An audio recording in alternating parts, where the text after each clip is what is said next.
Good morning to everybody. Welcome back to the Overreaction Monday show. Jeff Ketchum will be here in a little bit. He's running just a little bit late. Same way I was running a little bit late last week. So I'm going to go ahead and get the show started because obviously the biggest topic coming out of this weekend is clearly Quinn Ewers. Everybody's talking about Arch Manning and what to do because it's ironically, it was just a week ago that Ketch and I were having this conversation in which I shot down every single notion that he may have had. May have been a little insulting, maybe. I don't know. I got to go back and listen to it. But I shot down every possibility and every kind of potential notion as far as the quarterback controversy is concerned. But then, of course, on Saturday, I'm going to call it the unthinkable. But the thing that I don't think many of us had on our bingo card, it happened, which was Steve Sarkisian decides that he's going to bench Quinn Ewers, put in Arch Manning. And for Quinn's sake, probably for the sake of Quinn, probably the best thing that happened to him coming out of this weekend was that Arch didn't go in there and ball out. Because I think that made it easier. Honestly, I think that made it easier for Sark to then go back to Quinn in the second half. Because I know what he said after the game, right? He said after the game, hey, I told him, I just calm him down, get him ready for the third quarter, go so on and so forth. But if Arch went, and if Arch really went in there and balled out, he leads his team to 2 touchdowns, or all of a sudden Texas is down by 3 points, or somehow they've tied the score, then all of a sudden I think it's a little bit different of a conversation for Steve Sarkisian. But in the end, he goes back to Quinn. Quinn has a good third quarter, a so-so fourth quarter. And then here we are in the first quarter. Is Jeff Ketch. I'm just kind of setting it up, Ketch, of the conversation for today. And by the way, I don't know which overlay to use because I used the one that seemingly has got we have like 500 overlays in there, Ketch. It's hard to know which one to go with. And then here we are on Monday having the conversation as to what does Texas do? What's the best options? Is it Quinn? Is it Arch? And we know they're going to go with Quinn, but then the question of what's the leash look like is going to be there. And that's going to be a conversation, something we got to – and then is Quinn 100%? And then one of the other questions becomes, Ketch, is whatever percent of Quinn that's available better than 100% of Arch? It's a lot of questions to get into. I know we'll get into that. Obviously, we got to get into bottle throwing because Texas fans, Ketch, as you've seen on the board over the weekend, they feel like they're getting screwed in this whole bottle throwing incident. And so it's kind of hard to talk some sense into that one. And, of course, Oklahoma decides to go ahead and get rid of their OC. Ketch, good morning. Where would you like to start? Good morning. Shout out to rogueshop.com and the event that we haven't given enough love to our incredible sponsor. Feeling a little bit nauseous this morning, and Rogue Shop helping me with that. Use that promo code OrangeBloods, whether or not you're dealing with pain, sleeplessness, nausea, any of those things. I think there's only one thing to start off with. I mean, there's a lot to unpack from the game, but the conversation that every Texas fan is having today centers around Quinn. It centers around what was that on Saturday? Where is he right now as a player? How much is the injury that he referenced on Saturday still a thing? I can tell you last week after the Oklahoma game on where we talked about it, that we didn't really have people reaching out after the OU game to use the injury as an excuse. That excuse is a word that comes with a lot of built-in. Sorry about that, Ketch. I meant to flag it. I mean, star it for later. I didn't mean to actually put it on the screen. No, we cannot adopt the nickname of Quinny Bevo. That one, we just can go right through that one. Apologize for that. It was not my No, it's all good. I literally got reached out 10 minutes ago by somebody who said, hey, man, I'm sure you guys already know this, but I talked to a source who told me that the injury, is still a thing. And I thought, okay, well, here we go. It's in the universe. Quinn talked about it late Saturday night. Now I'm starting to hear people say, Quinn's still dealing with the effects of the injury. And it does, I think, raise the question of, did they bring him back too soon? Should he be playing? If he's being impacted by the injury to the extent that it is, even if he's 95% healthy, but the 5% that's not is causing him to mentally be impacted by what's going on, is this version of Quinn with whatever percentage he's at, is it better than 100% Arch? I don't think it was on Saturday night. And as we go into the next game against Vanderbilt, I find myself wondering, is he going to be hurt all season? Is this version of Quinn what the Longhorns have to work with over the course of this week, the next 2 weeks, the next 3? I just find myself suddenly with a lot of Quinn questions. I don't know that I have a lot of good answers, but it is the thing that people are talking about. I mean, boy, you and I have had content pieces on Orange Bloods in the last 24 hours, and there are hundreds and hundreds of replies with a million different thoughts on this. And I'm not quite sure what to say. I feel like a healthy Quinn is this team's quarterback. Steve Sarkisian has made that abundantly clear. But if he's not healthy and they've rushed him back, or he's rushed back and now we're seeing what that looks like, I don't know what they're supposed to do now. But the version of Quinn that we've seen for the last 2 weeks is some of the worst football that he's played since he's been at Texas. I looked it up, Anwar, and I'll put a graphic up in a little bit. I'm coming in late. Apologies to everybody. And Brent, I see your super chat, and we'll get to that in a second. If you look at his, and I know sometimes I do people's heads in with stats and data and passing efficiency, but if you look at every game he's ever started in his Texas career, Saturday night was the worst start since the TCU game in 2022, when Texas lost 17-10 at home and just an abysmal offensive performance. And the Oklahoma game is the 6th worst. He's in the last 9 days, he's had 2 of his worst 6 performances in a Longhorn uniform from a passing efficiency standpoint, right? It's not the only way to judge a game, but it's a non-biased, non-confirmation. It's non-subjective. It is just data points. And it's concerning. I mean, Catch, it goes back to the old adage of, are you hurt or are you injured, right?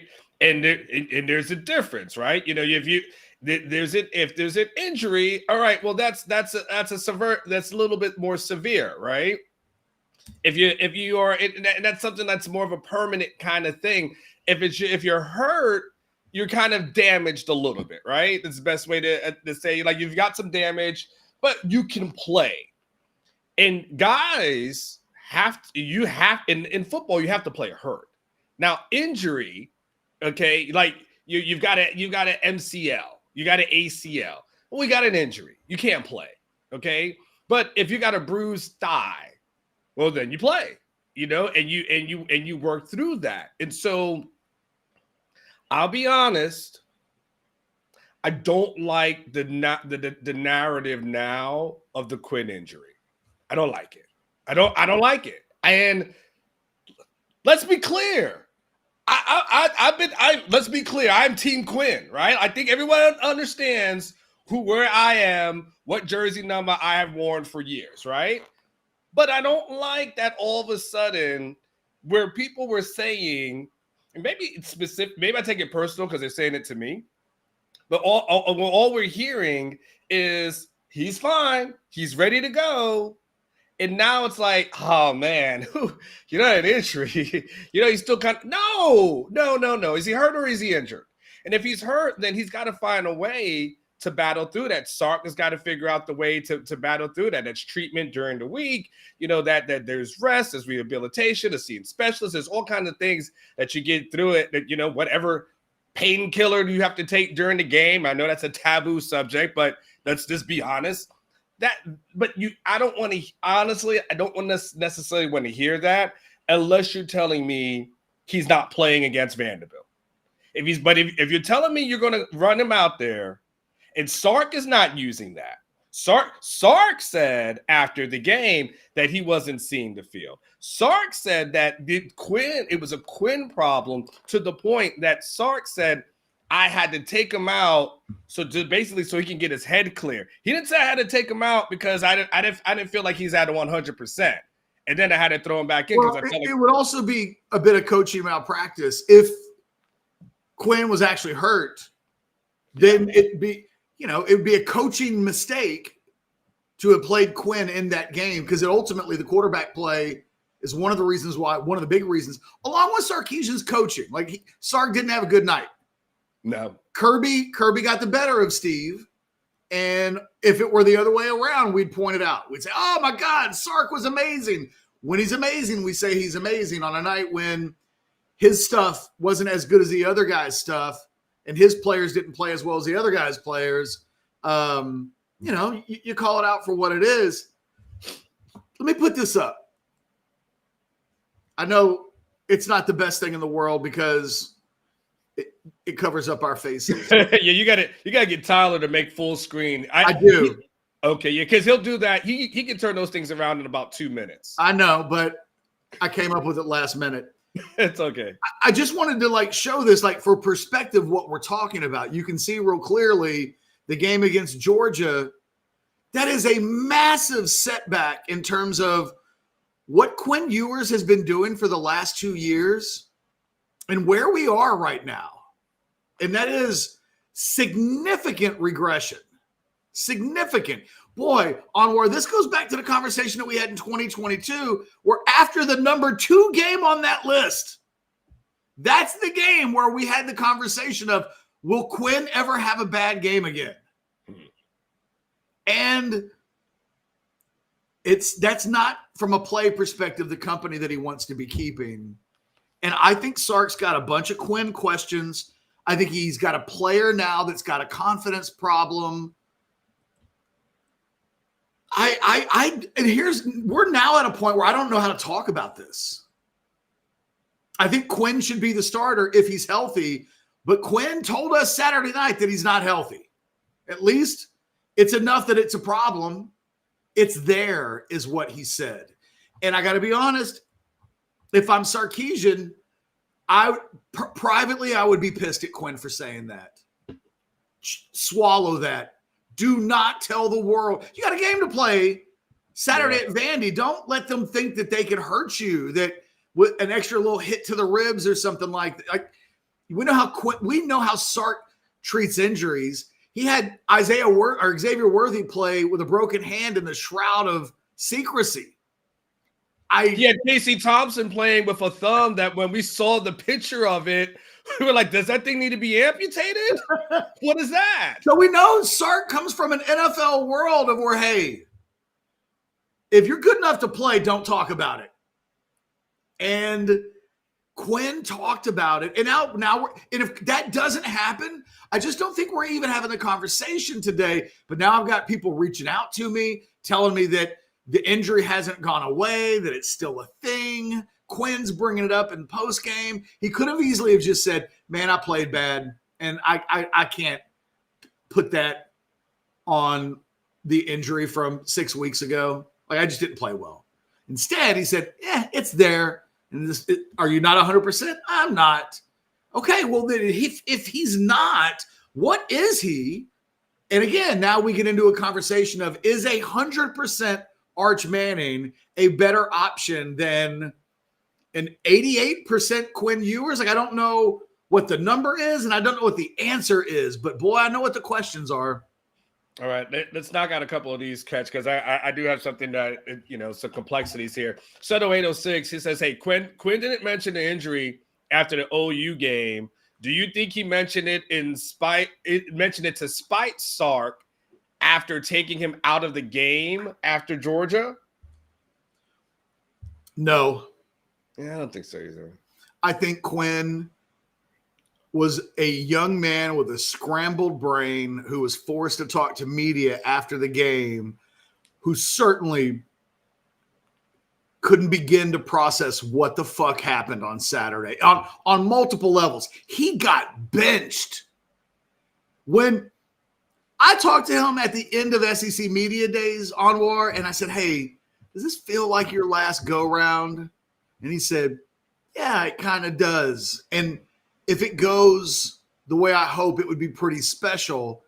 That didn't include getting benched in the biggest home game of his life. So I think when asked about the injury, I think he just answered the question without thinking about what will this mean in 48 hours by saying that it's still there, by saying that you're not 100%. I don't think in real time he could have imagined Pandora's box would be opened up a little bit with that answer. Spite, no. Was it honesty? Maybe. Was it excuse making? Maybe. Like there's a lot of things it could have been. I don't think it's spite. Well, all right. Well, this is no spite here. James comes in with a $50 super chat this morning, Catch. That should put a smile on your face. He says, if Quinn can't play hurt, then what did he ultimately sign up for? The oblique may be a thing, but once a year you lace them up and then that blank goes out the window. How can this injury affect him not stepping up in a pocket or seeing the field? It's not on there, but that's what he said. James is not buying it at this moment, Catch. He's not buying it. I don't know that I am either, but I know I saw a quarterback on Saturday that can't push the ball down the field. And one of the things that really got Texas in trouble on Saturday night, in addition to what he's talking about, which is, hey, man, I thought Quinn was seeing ghosts. And Anwar will admit to this. I saw it early in the game. Now, maybe I was full of crap at the time, and I didn't know what I was seeing. I was just talking out of my you-know-what.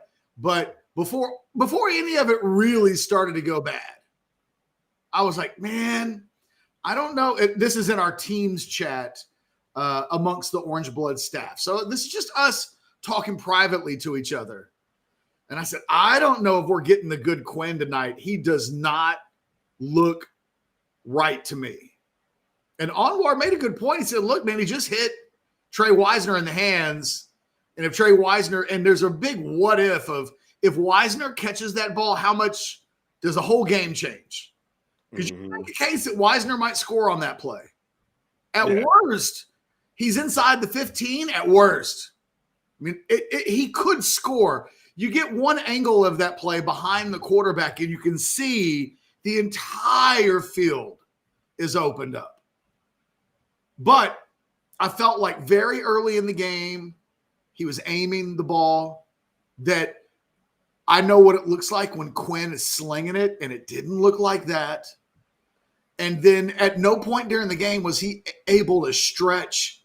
His best downfield pass was the one that generated a pass interference call that was thrown short, caused his receiver to have to come back to the ball. And he didn't have – so whatever was going on, Texas was trying to play its offense in a phone booth. And Georgia fed off of that. And they started doing things on defense that if Quinn's on his A game, that little corner blitz that took a long time to get there, you eat that guy up.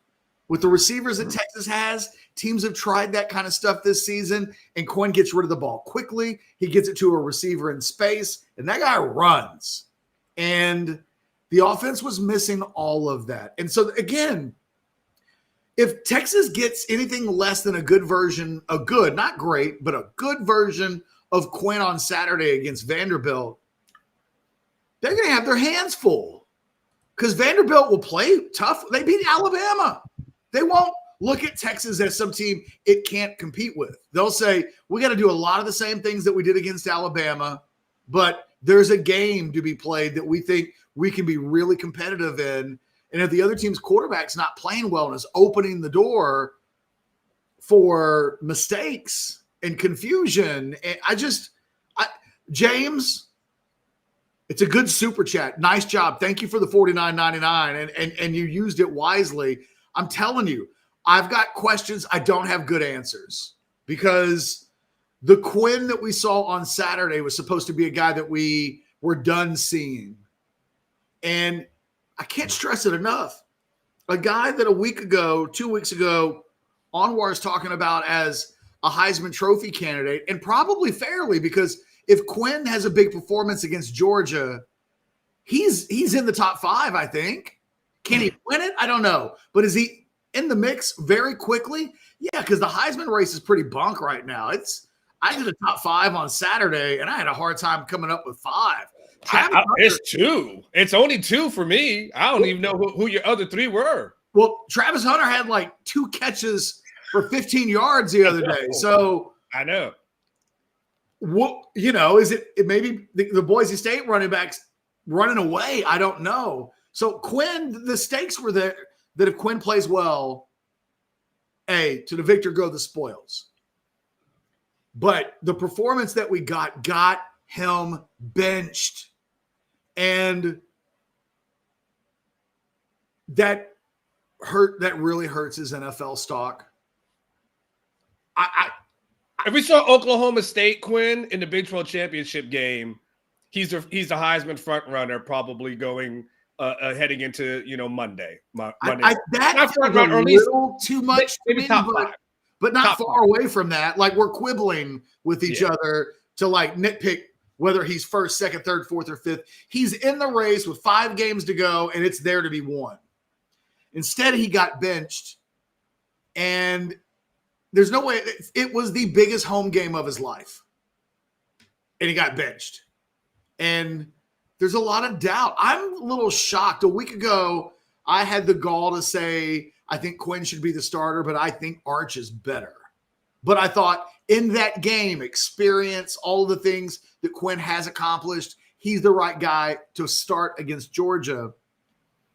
And everybody was like, Ketch, you're a fool, man. How can you say that? That's crazy talk. 6-7 days later, I feel like now I'm really, this always happens. I feel like I'm like the bad guy, and then everybody becomes the bad guy, and then I become the nice guy. That there's like a weird overcorrection that happens. Because Texas fans have been jumping off the Quinn bandwagon significantly on Orange Bloods. That's just me telling you what people are saying. And I'm like, well, look, man, if Quinn's healthy, he's the guy. Everybody needs to calm down. It's just a game. They still are every bit in the SEC championship game mix. Just got to handle your business. You're definitely still they're the number 5 team in the country. There's no reason to panic. And yet there's a lot of people yelling fire in a crowded theater. That's how bad that performance was, that I feel like the pendulum has swung in a horribly different direction. And I'm left saying, well, guys, let's not throw the baby out with the bathwater. If Quinn is the best version of himself, he can smoke all of the teams left on this schedule. But is Humpty Dumpty broken? Is he hurt? Is it mental at this point? And if you're Sark and you think, what did he say? Now it's the injury. Really? If Sark feels like mentally he's scrambled and that this isn't really as much of a physical issue as his head's gone a little bit. If you're Sarkisian, I don't completely know what you do, because his reputation's slightly on the line. He doesn't want to lose Quinn. He's 5 games away from that guy being a first-round draft pick. And he just benched him. And now, as you wrote about yesterday on Orange Bloods, Quinn's going to get the call. Sark's going to do the press conference in 2 hours. And he's going to stand on the table for Quinn Ewers. And he's going to say, that's my guy. But if Saturday happens again between us, and this Sark will not say this, but if he has to make the switch again, that's probably the switch. And it's over. An amazing amount of anxiety, Anwar, to put on a team that's ranked 5th in the country. Well, again, the thing I outlined, and look, I know we have 8 super chats to get to. Wow. Okay. I've pinned them. I figured out how to pin them without putting it on the screen. But it's one of the things I outlined. And can you remember back in the day on Facebook, and you could have a relationship status, single or married or whatever. and you remember they used to have one called "It's Complicated." Yes. And that's where this one is. This is complicated because it's not as simplistic as I'm benching one guy for another. One of the things that I think people have to remember is Quinn has been Sark's guy. Like, that's his guy. Like, when Sark got here and he got a quarterback room and he saw Casey Thompson and Hudson Card, he was like, this is some BS. No doubt. I don't like either one of these guys, quite honest with you. I got to figure out who to go with. And you know how little he liked either one of them? The moment Hudson Card had one bad game, he's like, I'm done with you. I'll put in Casey. And then when Casey had a thumb that was as big as our heads, that was so swollen, he's like, I don't give a damn. It looked like the Elephant Man. Elephant Man, right? And he didn't give a damn about that because I don't really like none of you guys. But when the moment that they knew that Quinn was going to go into the transfer portal, can't you remember? It was all chips in on getting that guy.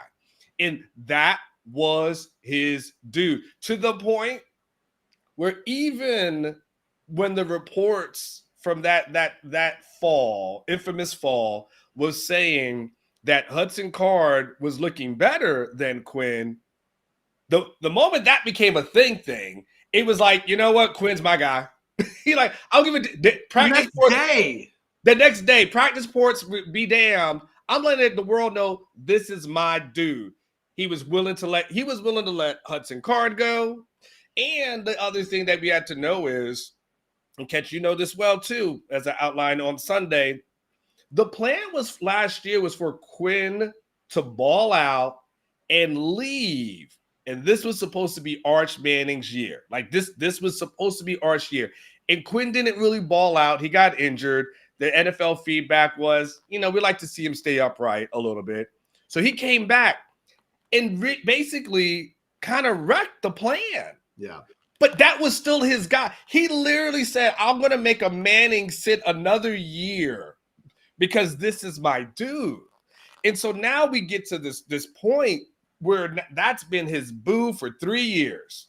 And now it's like, he's not performing that well.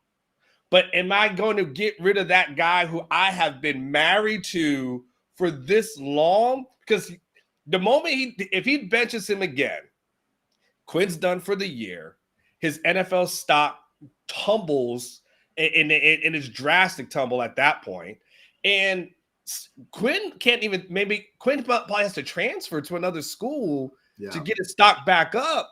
That's what's on the line. That's why it makes it's complicated, I think, for Sark. No doubt. Here, we'll start knocking some of these out. I'll just let Brian have the first one just because it's quick. $1.99. He's back to mullet Quinn. Again, it pains me to see some of these because this isn't the conversation that we should be having, quite honestly. I thought we were beyond this. Money B for $10 says, I don't think we can use the injury as a reason for the footwork, ability to see the field, etc. The people are mentioning the injury to help save draft stock. Money B, I'm mostly with you, although, Anwar, I will say, if Quinn thinks the injury is part of the problem, and that's where his head is, then that becomes complicated because, again, you know what it's a little bit like? I'll give you the example. It's like a guy with a torn ACL that's come back from rehab, and they always say, that you got to get a real good hit on the knee before a guy feels comfortable with it. Yeah. I wonder if Quinn is a little bit like a guy coming off a bad knee where he can't trust it a little bit. And thus maybe he's not doing anything that would wreck. I don't know. Like, again, sometimes an excuse is an excuse. And as you're always fond to remind me, one of my favorite sayings is sometimes an excuse is the reason why something happens. Which is it? I don't know. And Sark's going to get that question today. Like, it's going to happen. Brett for $9.99 says, not saying it would have changed the outcome, but what if the field position off the turnovers was switched? Texas deep in UGA territory 3 or 4 times in the first half. Brett, that's a great question. It means Georgia I don't think, separates from Texas. Because the defense, lost in all of this, I think the defense was A++ exceptional. They made Carson Beck play the worst game of his career by a mile. No Georgia receiver had more than 35 yards receiving. And they have probably the best wide receiver group that Texas will play all year. In the running game, Georgia averaged less than 4 yards per carry, and then its best back, Trevor Etienne, was at 4.8, didn't have 100 yards. You can live with that if you're Texas. Hey, the other team's not gonna have a running back go for 100, and their passing game's going to be wrecked. They turned him over 3 times. His worst pass efficiency game of his career was like 131 before Saturday. Mm-hmm. And it was 70 against Texas. They were so good. The story of today should be, how good was that Texas defense? Anwar, I think Brett makes a really interesting point. Timing in this life is everything. If the ball gets turned over on the other side of the field and Texas is able to force Georgia to just keep punting, then you probably go down at halftime and maybe it's 10-0 or 13-0. And it's a lot different than 23-0.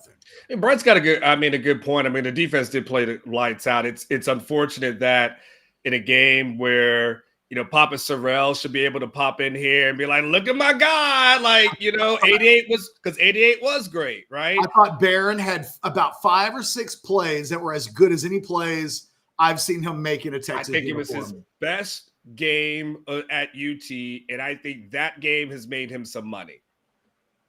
Barbs, can we talk about the amount of pearl clutching from A&M fans and others regarding the bottle? UGA has more arrests than Texas had total yards in the first half. Wow. Whatever happened with the player shoving incident?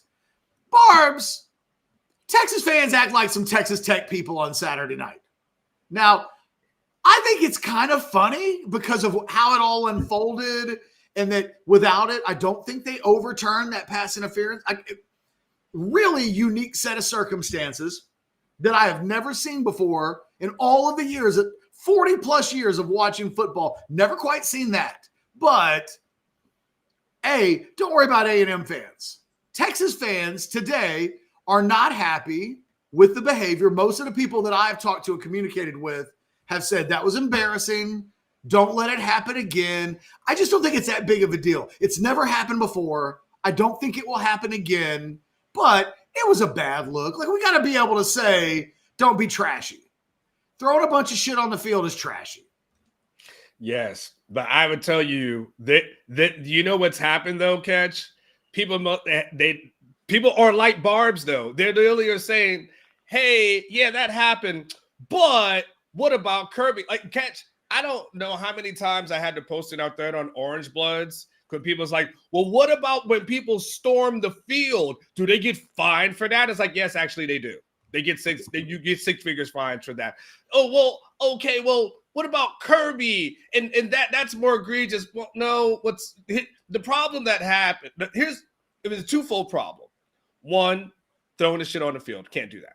Second, the refs made it worse because then when they overturned it, for no particular reason, by the way, now you just I think they saw it on the Jumbotron. They probably did. They're like, oh, man, we got it screwed up. But catch. If they hadn't thrown stuff on the field, the ball would have been snapped. Yeah. Like the ball was put down and ready to be snapped. And so basically now what you've told the entire world is like, hey, if you as fans don't like the call, just disrupt the game, and then maybe you'll get it overturned later.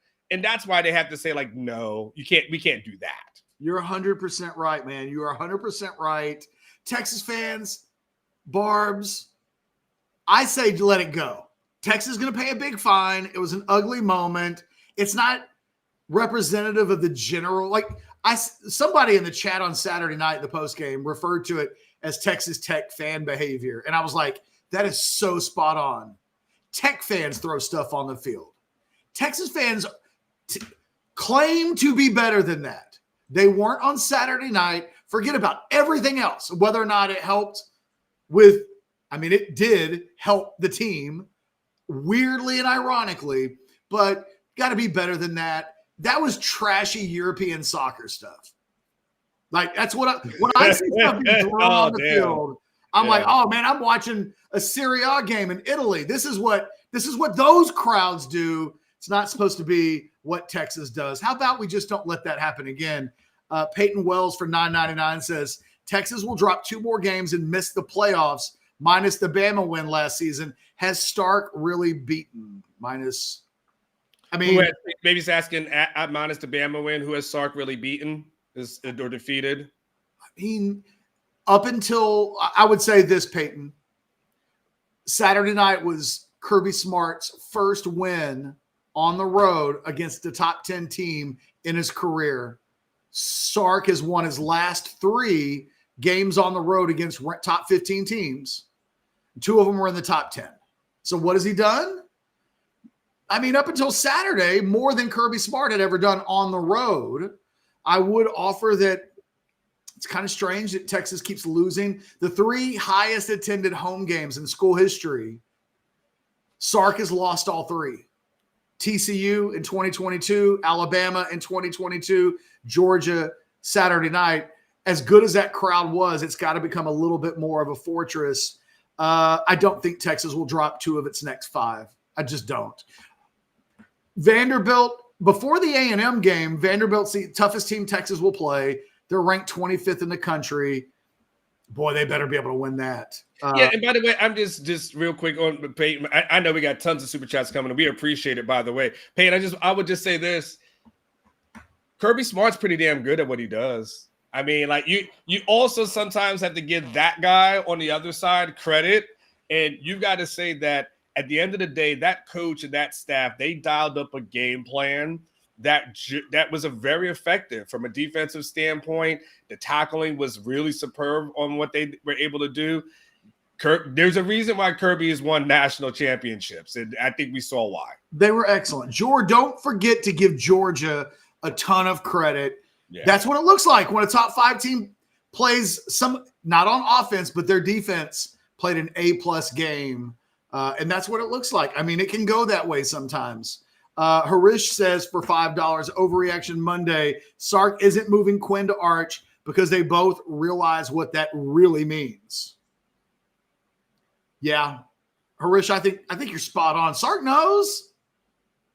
And look, everybody around Quinn, his agent, his family, Quinn, they know too. You get one of those. You get one, you got benched.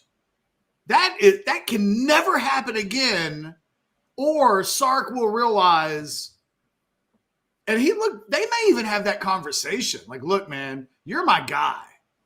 But the reality is, if I have to ever bench you again, that's one too many benchings. And can't do it again. Can't do it again. Simple as that. You do it again, it's over. Another from Sugar Poppy. What's up, Sugar Poppy? Happy Monday. $5. I feel bad for what these boys are about to do to my boy Pavia and company. Onward, you'd love to see a big Texas response on Saturday. Shut all of this loose talk up. I mean, here's the deal.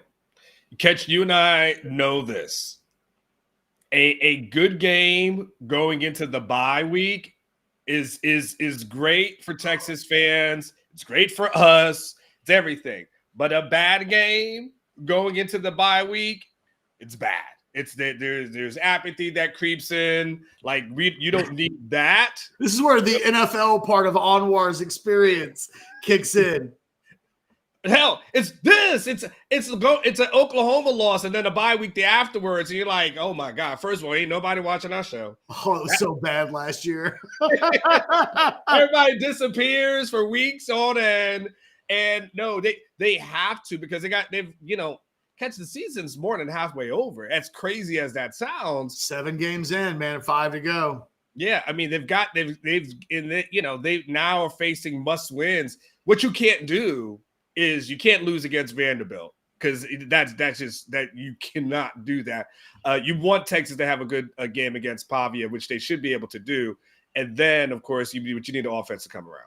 I trust this defense. By the way, Sugar Poppy snuck in one more super chat for $2. CDC has a $250,000 in his petty cash drawer. Who cares? Well, and then there's that. But I tell you this, Del Conte loves his petty cash drawer. He does not like to just give away $250,000. I can tell you this. When I look, I always leave the after I go to the press conference. I don't hang around for the players. And usually on my way out, for some reason, just the timing works the same way that somehow I'm usually right. I usually see Del Conte on the way out. And I can tell you, usually he's pretty chatty. He's usually, hey, Sadat, how you doing? Sadat, what's going on, Sadat? He's like that. He likes to call me Sadat for whatever reason. And I was like, hey, what's going on? Nice hat. He's like, hey, Anwar Sadat. I get the reference. He does not call you Sadat. He does call me Sadat. What? Look, I am not going to clutch my pearls on behalf of you, but Chris, if you're watching this, call that man by his name. Call that man by his name.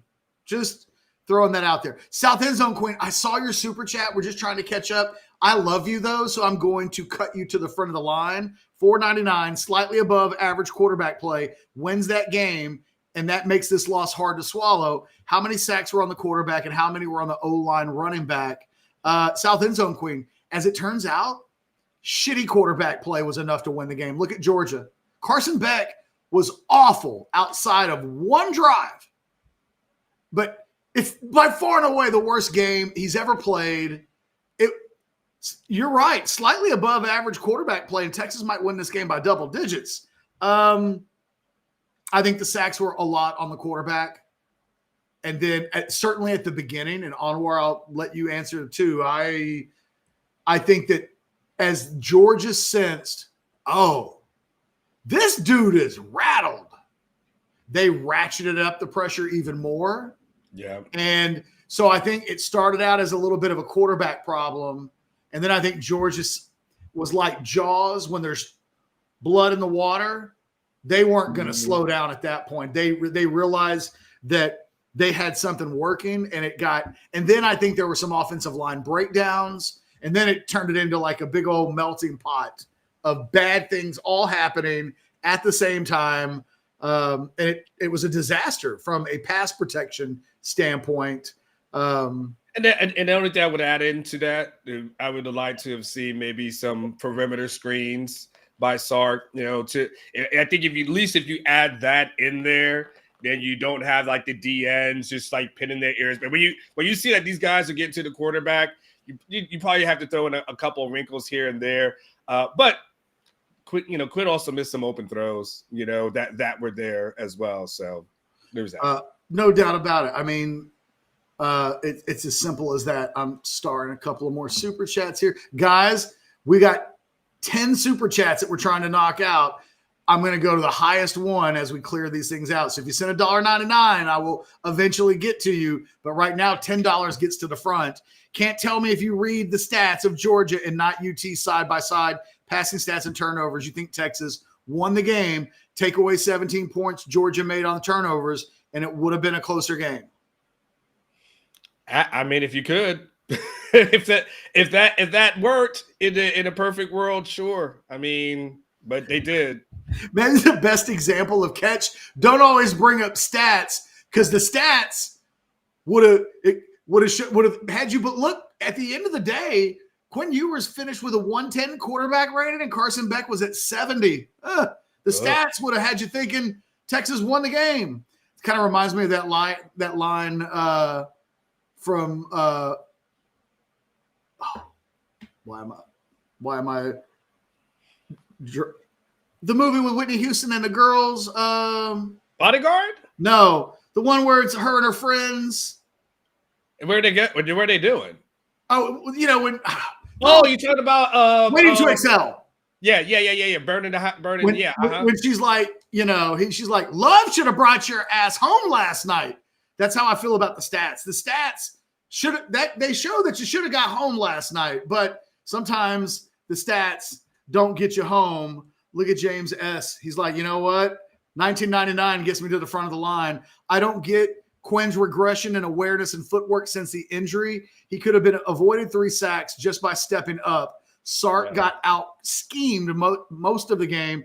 Catch, you were right. Touchdown to Blue was his best play of the night.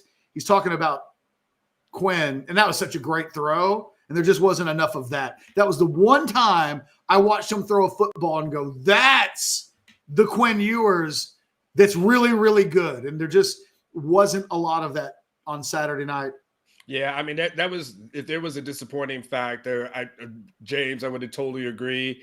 We all know you got to step up in the pocket. And I think he stepped back and around and just kind of stepped into the defensive ends or the linebacker that was coming. And you just got to move up. The pocket was there. And you can see there are times that, you just got to move up in the pocket. And he did it. And I think here's the other thing that Georgia knew, Catch. They knew that Quinn wasn't no threat to run at any point because they knew he wasn't any threat to run. Then I know Quinn, I know Sark doesn't like mobile quarterbacks, and he's made it that clear. But they knew he was no threat to run, and that made their life easier last night or Saturday night.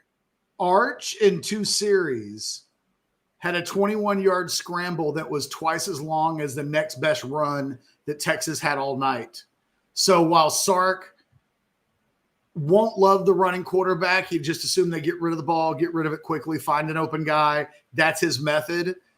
Arch does give you something that Quinn doesn't. And although Arch, it was a failed experiment, it was asking a lot. It reminded me of, my metaphor was, it's like bringing in a bullpen guy when the bases are loaded with no outs and then being like, you can't allow a run. And it's like, and then if he allows a run, you can't really get mad at the bullpen pitcher because he didn't create the chaos. And I think that was a little bit with Arch. I think asking him to come in at that moment probably was a little bit too much. Not the same thing as allowing a guy to have reps with the ones all week, starting the game out. It just was he played the part of relief pitcher on Saturday night, and it just didn't work. James continuing to fire off the most expensive super chats in our log right now. Thank you, James. $9.99, 36 hours to marinate. This defense is elite. They'll keep us in games. UGA had 1 scoring drive over 35 yards. Defense still hasn't allowed over 300 total yards or a passing touchdown. Volleyball clap. James? Yes, correct. Yeah, James. Is James? Is this Pete K's like alias or something? Is that what he's posting up? No, James is smart. And here's the other thing, James. Joking with you, but while you're astute in this one, Texas probably won't face an offense has that kind of firepower probably until A&M. When I say like a good quarterback, some good receivers, decent, something like that. The defense, so this defense should have its way with the next, 4 opponents. I do think Pavia is the best quarterback they'll play the rest of the way, though. Yeah, that's fair. Don't F around with that dude and, find out the hard way. One more, James. Ben C, $4.99. Quinn is worse version of Kirk Cousins. Just a check down king, never throwing downfield. To avenge this loss, he needs to run the table and beat A&M. Damn, man. I mean, I don't know if A&M is the bar. I mean, he's got to get the team to the playoffs and win some games. So, you want to beat A&M, obviously, right? You don't want to lose that game. But I would still say this as we take a step back. There's two things at play, Catch. One, as I said on Saturday night, I'll say it again. Most of us had this as a 10-2 team, with Georgia being one of the losses. So let's just be honest. The majority of us had Georgia as a loss going into there. So that's that. Now, what we haven't factored in was Quinn struggling. And so you just need to get that portion of it set. And when I picked Texas to win that game before the season, I did so thinking that we would get the best version of Quinn and not, But you're not wrong, Anwar. You are 100% right. Okay. I know we got more chats to go through. James, this was the $9.99 that I was seeing. In summary, I love that James has sent so many super chats. Now he's summarizing. In summary, Georgia won the first half. UT won the second half. Can't spot Georgia 23 and expect to win even in Austin. Just got to pray Quinn figures it out. If he does, a lot of great football left in 2024. James, I'll give you a super chat. I think that's 100% right. I really do. Yeah, I think James is on it. James, send me a resume. Maybe you need to be writing for Orange Bloods. That's some really good takes baked in there today. Super Poppy, $5. These fans haven't been here through the bad days. Ride or die with Quinn as long as Sark says so. Well, I like Super Poppy, but I think that's what everybody else is doing at this moment too, right? Everyone's like, cool with Quinn. But if Sark says he's out, then he's out, right? Well, yeah, you're right, right? I think most of these fans have been there through the bad days, though. I mean, the bad days, by the way, Super Poppy, were not that long ago. I mean, 5-7 3 years ago. Just think 6-game lose. Trust me, Anwar and I will remember the 2021 season as long as we live. Yeah. Because we launched this channel and let me just tell you, people don't like losing.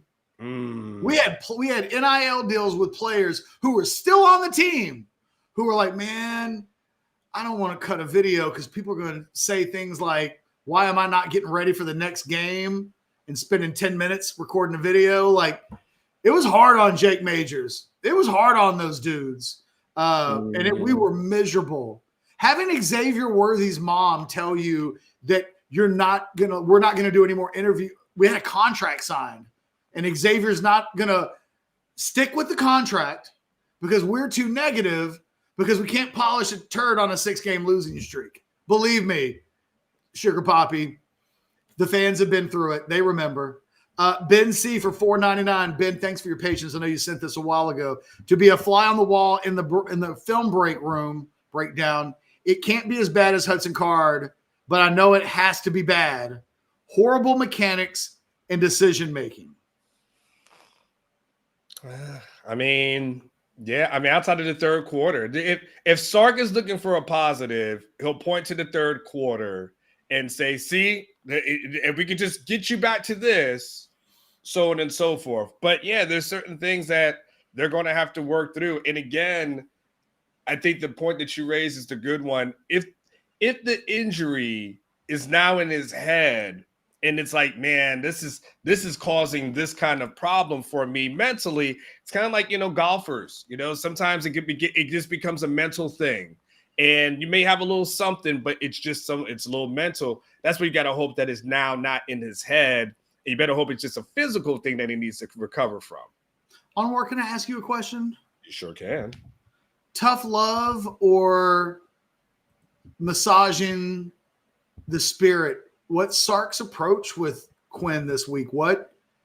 They go into the film room and it looks that bad. Does he focus on the good in the third quarter? Or does he go to the second quarter and really hammer home, what the hell, Quinn? It's there. Ball out. Get rid of it. Now, what's happening? I wonder, I think Sark in general is more of a business-minded, tough love. I'm going to coach you hard, but I'll love you hard too. But I wonder if I don't know that Quinn's a tough love guy. I don't think that works with him. I think if he does that, he'll lose him. And I think here's the challenge that Sark has, and this is why I don't think he'll take that approach. You already benched him. He already knows as a quarterback, that's in your mind. Like now, he has told Quinn for the last 2 years, you don't have to look over your shoulder. You will not have to look over your shoulder because you're the guy. Unless you're hurt, you don't have to look over your shoulder. In the spring, in the spring, when people thought, could there be a quarterback competition? He shut that down. He's like, there is no competition. He shut it down 2-3 days ago. Yes, he literally next questioned the guy who asked a question that ironically ended up being the biggest talking point, which is, Thomas got his answer. He got his answer. It was a few days later, but Thomas got his answer. Now all of a sudden, Quinn does have to look over his shoulder. And that's a difficult situation as well. I don't think he'll tough love it. I think he will try to talk him through it and see if he get the most out of him that way. Because now all of a sudden when it's in the quarterback's head that if I throw this bad pass, if I do this one thing, and he's going to go to somebody else, he's already done it once. I know what happens when he does it again. I think he's talking him through it. I think it's kid gloves this week. I think you can coach Arch Manning really, really, really hard. But I agree with Anwar. I don't think Quinn's a pretty soft-spoken, I think soft-hearted kid. And I mean that in a really complimentary way. Like I think Quinn's a sweet young man. And I think tough love, as much as it might be Sark's instinctive reaction, I think it might be the bad way to go this week. I don't know. I bet Sark is asked that question to some degree in about an hour and a half.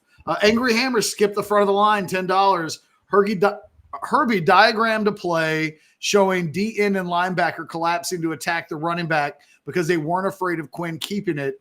He had the first if he runs to the outside. It's too obvious. Still processing anger over here.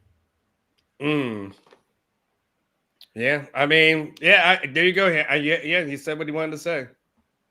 Did Dirkley, $4.99. Do you think Arch is the answer? Our D-line didn't help. Our O-line didn't help at all. Not if he's not going to start, Dirkley. Like I don't think Arch as the bullpen guy probably isn't going to work. It's certainly not in those circumstances. I don't know what works. I mean, you know what? You almost have to be a 180 of the guy you're replacing. I think in that situation, what Texas really needed was a running back with legs that was just going to take off. If Georgia's going to do that, then you're going to deal with a scrambling running quarterback that, like Michael Hawkins, as bad as he's been at Oklahoma, if you need a change of pace guy because Quinn's struggling for those reasons, having a guy that can really punish an over-aggressive defense is probably your best answer there. And they don't want to do that with Arch. I mean, Arch can do it, and Arch is going to be good. But when he becomes the guy, Sark's going to implore him to be a passing guy. Don't risk it. It's not that 21 yards was it worth it? I don't know that Sark ever believes the answer is yes. He wants his guys to be throwers, and he doesn't want to lose a guy. And that's the other part with Quinn. You say Quinn run, but you've already got a skittish Quinn. Quinn breaks fairly easily. I hate to say it like that, but there are injuries every year. If Quinn had taken off and run and gotten hurt and say broke his collarbone, we'd be saying, Quinn, you got to stay in the pocket and get rid of it. You got to know that you have to preserve your body, that you're not built like that. Like when things are going as bad as they were on Saturday night, for Quinn, you're kind of damned if you do and damned if you don't. And we're left here on a Monday with, a million different thoughts about what should have happened. And it didn't do any good they knew some of what should have happened, and it didn't matter. Brian, back again in the super chat. Thank you, Brian. By the way, Brian's been with us forever, so love seeing you in the chats, Brian. So many people bashing the O-line. It was not that great, but Quinn not stepping up in the pocket and holding the ball too long made the O-line play look worse. Yeah, I mean, there's some of that. I mean, he's not wrong. I mean, they did. Now look, some of those guys did get beat, right? Let's just be clear. Like some of those guys did have that. The tackles did not play well. Do you know what's weird? Did you see the post I made on Orange Bloods? Out of curiosity, I went over to Pro Football Focus, and I was like, I need to see what they're all because I won't see the offensive line grades from Alex for 3 or 4 days. So I was like, let me see what Cockamamie Pro Football Focus has. Did you see the post? All right. So you're going to be shocked at this, okay? Kelvin Banks, highest graded game of the season. Hayden Connor, second highest rated game of the season. Wow. Jake Majors, second highest rated game of the season. Cam Williams, worst game of the season. DJ Campbell, second worst game of the season.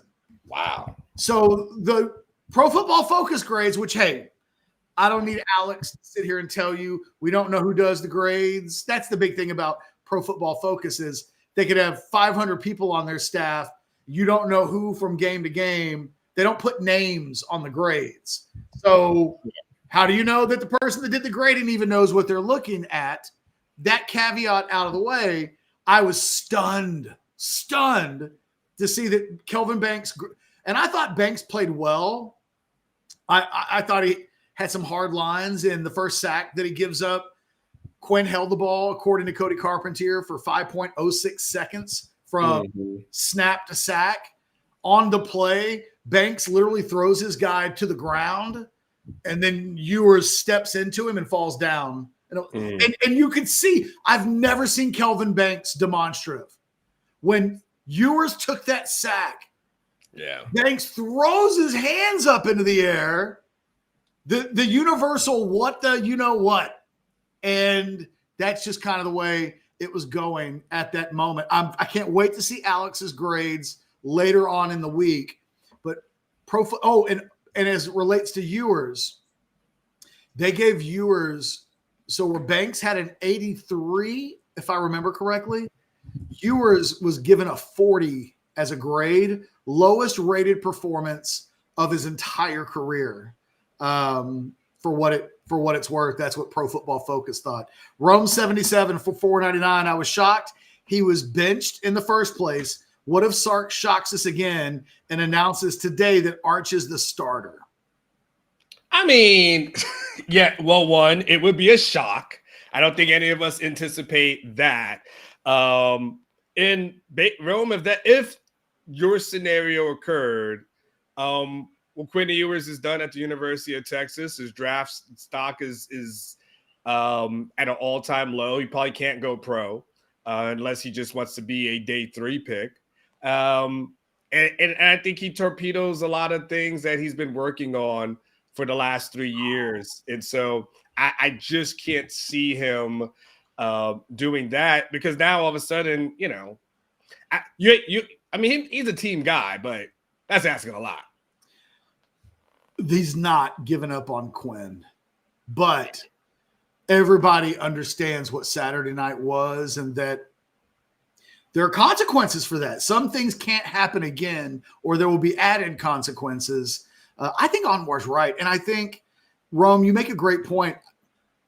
That's how bad it was, because I think it would have – Sark went into that game thinking there's no way I'm benching Quinn, so to such an extent that he lashed out at a media guy who asked kind of, what would it take on a night if Quinn is having a really bad game to make a switch? And Sark was having none of it. He refused to answer or even give the question the time of day. And then we saw it got – I made the reference on Saturday night. It reminded me of Chris Sims in Dallas, 2001, Big 12 championship game. Sometimes you got to save a guy from himself. And I think it was a good thing I don't know if Quinn fully appreciates it, but I think taking a deep breath, going to halftime, starting the third quarter, a little bit removed from what happened, I think did a world of good for him. If that first half had 100 more minutes to it, and Quinn had come out there for all 100 minutes, I don't think anything good was happening in that half. He needed to be sat down, and he played better. He didn't play great in the fourth quarter, but he was pretty damn lights out in the third quarter, and they just got to find a way to tap in to a little bit more of that. Sugar Poppy back in for $5. Do I have to shave my head to be on the show? Not a good time to be a Mexican bald guy while Ice has an itchy trigger finger. Wow. I don't. You do not have to shave your head. There's a lot to unpack with that. Sugar Pop, but we don't really allow people on the show a ton. But you know what has worked in the past? Money. I mean, I don't want to say it quite like that, but hundreds of dollars have been known to work, FYI. If you want to just save the super chat and do one big lump sum. Eric sells homes, DFW. I mean, it literally started off with doing Drunk Unk on a Wednesday night, and I was feeling it. I had a few drinks in me, and I was like, look, you drop $100 in the super chat, you could come on the show right now. And next thing I knew, Eric Torres and Tom G were on the show. And then I was like, the next week, saw stuff. I was like, you drop $100 in the super chat now, and you can come. And the next time, every week, they were just dropping $100. I was like, and then guess what? Guess who became a guest picker last year? And he's a show sponsor. Like, there are ways. Yeah. Creative way. We only got 2 super chats left. And Brandon, for $2, we eventually got to this. Where is Jarek Gibson? Brandon, he's not redshirting. He's played in 6 games this year. Yeah. They are telling us what they think of Jarek Gibson right now, not in 3 years, not at the end of his career, but the running game, when it's not good, he's not getting the call. So where is Jarek Gibson? On the bench. And when there is a do not break in case, unless there's an emergency, that ain't him. Because Saturday night was an emergency. Yeah. I mean, I don't know what to tell people about Jarek Gibson. I thought he showed some flashes. It can't all be blitz protection. It can't. Because if you really thought he had a little something to him, I feel like he'd be getting more playing time. I don't know what to tell you about Jarek Gibson other than I don't even know what to think about him next year because they do not want to play him at this point. Maybe that's a Tashard choice question. I don't quite know how those decisions get made from position to position. They're different. But I do have some questions about running back usage. How did Jaden Blue get all of the carries a few weeks ago, fumble twice, and now they are not using him as a running back at all? Is he still fumbling in practice? Have they lost complete faith in him? They're using him as a wide receiver, but that dude can't get a carry in the running game on a night when Trey Wisner was averaging 3 point something per carry. I don't know what's happening at running back, and I don't even know that CJ Baxter would fix this. So they got to figure something out at running back, and I think maybe they need to go into the portal. Mark Anthony for $1.99. Ewers missed 3 would-be touchdowns. Pass rush killed us. Yep. Yes, Mark, and I will see you in concert next Saturday, brother. But yes, that is very true. Sandman doesn't count. It does not. He keeps doing that. He keeps doing that. And by the way, Sandman, you're not going to get a date with some of these ladies in the chat that you're hoping for by trying to throw out fake money like that. Like you know what? If you would really baller, Sam, you would drop 100 And the ladies who you're trying to talk to would say like, "Oh snap! Look at Sandman. He got a little cash to him. Okay, but you're not gonna get a date with Catherine doing that. I'm just gonna tell you, she's gonna see that and know like, nah."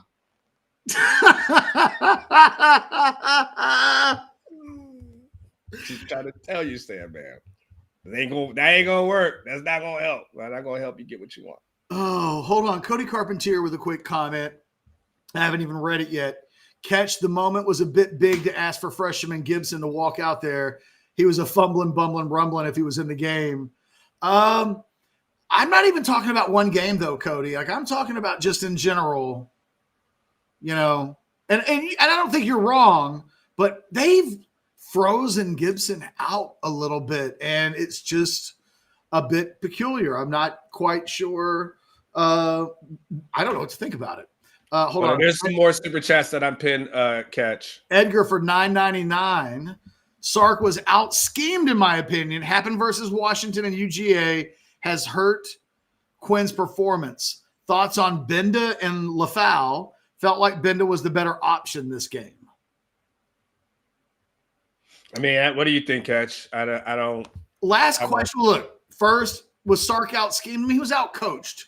Out schemed, probably. You know, I don't know how to break. I don't know what the breakdown of when you say a guy's out coached.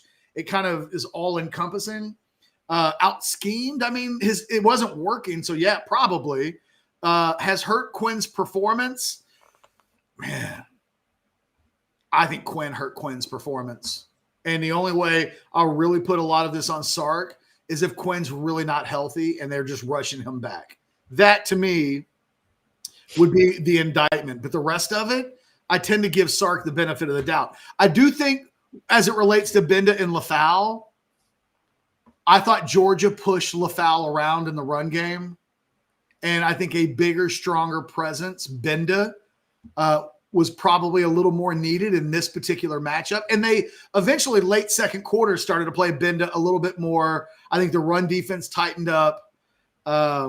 Edgar, you packed a lot into that. Anything in particular on where you want to respond to? No, let's knock out the last two super chats because I'm coming up on it at this moment. Yeah, $10 Angry Hammer. Did you guys cover your opinions of the game plan? Were we overwhelmed or was the game plan bad? What was Sark trying to do? I couldn't figure it out. Yes.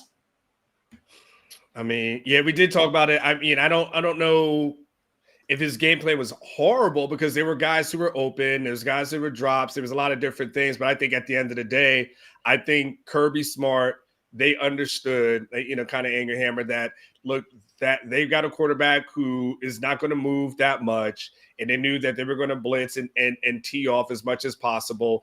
And as Catch kind of pointed to, typically Quinn gets rid of that ball pretty fast and you make teams pay. He did not. And they gambled and they won. Sugar Poppy for $5 says, if you let me advertise my law firm, we might have something here. Sugar Poppy, do you see Rogue Shop at the top of the screen? We do advertising. I tell you what, Sugar Poppy, email me. Find a way to reach out to Anwar and I. Email, DM, whatever. We'll have Sonny Nelson get in contact with you. Yeah, man. If you want to advertise your law firm, yes. As long as he's not the guy with the hawk thing that wants to go against Adam Lowy.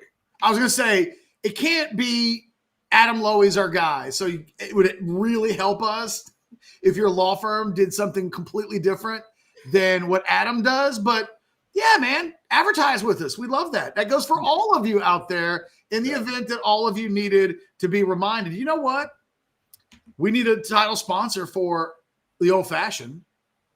We need a title sponsor for Football with Friends. Come on, guys, step up. Don't just waste it in the super chat. You can be the title sponsor of your favorite show. We got to get guys, send no more super chats. We've got two more. $1.99 from Chili. If Ewers' first read isn't there, his feet go crazy. It did on Saturday. It is a problem. It's the thing I think I hate the most about Quinn. When it goes bad at the quarterback position, the foundation of a quarterback's play is his mechanics. So it can go bad.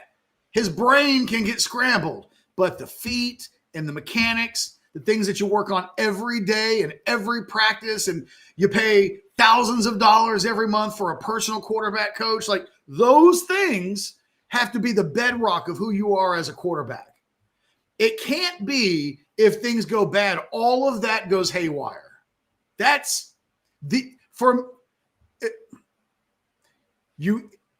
Pat Mahomes gets to do Pat Mahomes sloppy mechanic things because he's arguably the greatest quarterback we've ever seen. You don't get to be, you know who mini Pat Mahomes is? The benched guy. You can't be anything less than supernatural at the quarterback position to get away with the sloppiness that Patrick Mahomes plays football with, where the feet are all over the place. Yesterday, he threw a pass to Xavier Worthy, where he just shovel passed it 10 yards. There's one guy in the history of the game that gets to do what Patrick Mahomes does. It's a little bit like watching basketball players imitate Steph Curry. Mm-hmm. Don't, man. There's one guy like him. And I watch Quinn sometimes and I see the mechanics and I'm reminded, oh yeah, his quarterback coach is Patrick Mahomes' quarterback coach. And that guy hasn't coached him out of this. I do wonder, I'm just going to say the quiet part out loud. Are there too many cooks in the quarterback kitchen? Because to me, it needs to be Steve Sarkisian first, second, third, fourth, and fifth. He needs to be in control of his quarterbacks. If somebody's got to be at fault for the sloppy mechanics. He's in his fourth year in college. And on Saturday, it looked like he'd never been coached by a quarterback's coach in his entire life. Feet are all over the place. Doesn't have a feel for the position. It feels like wasted money. One last question. Hold on. Catch nailed it with rushing. Quinn back. It's super obvious the kid can't throw the ball in the air over 25 yards. Something is wrong. Okay. I mean, yeah. Hard. I don't know what to add to that other than you are probably 100% right on that. On where you said Jeff Christensen. Is there a super chat I missed? No. That's the quarterback coach for Mahomes. Oh. Yes. I mean, he's Patrick Mahomes' quarterback coach. And the guy's also, he's really respected. Yeah. I just don't know that I see it working with Quinn Ewers. And like everything else with Quinn Ewers today, I just have 5,000 questions and very few answers. Okay, guys, on that note, it's a big press conference today. Anwar's got to get his butt on the road. Thanks to RogueShop.com for being the title sponsor of Overreaction Monday. Use that promo code OrangeBloods. I'm telling you, 2 hours ago, I woke up. I was super nauseous. I just wasn't feeling good at all. Not like sick, but like, just don't feel good. A little bit of Rogue Shop in the rearview mirror. Sleeplessness, anxiety, pain. Put that salve on your shoulders and your joints and your aches. We love Shar. We love Richard. We love RogueShop.com. Give them their business or your business. Texas is home for legal CBD, THC, and so much more. They're Orange Bloods through and through. Like you're keeping it in the family. Hell, Richard's got to be in the chat right now. Richard, say hello to that lovely wife of yours. She's amazing. She is as good at customer service as any other entity I deal with. And we do love the guys at Rogue Shop. Brad, thanks for that super chat. I need to take it down at some point, but that's okay. But I'll replace it with this. Actually, I was going to show you real quick as I let him know. That's the problem. No Bitcoin.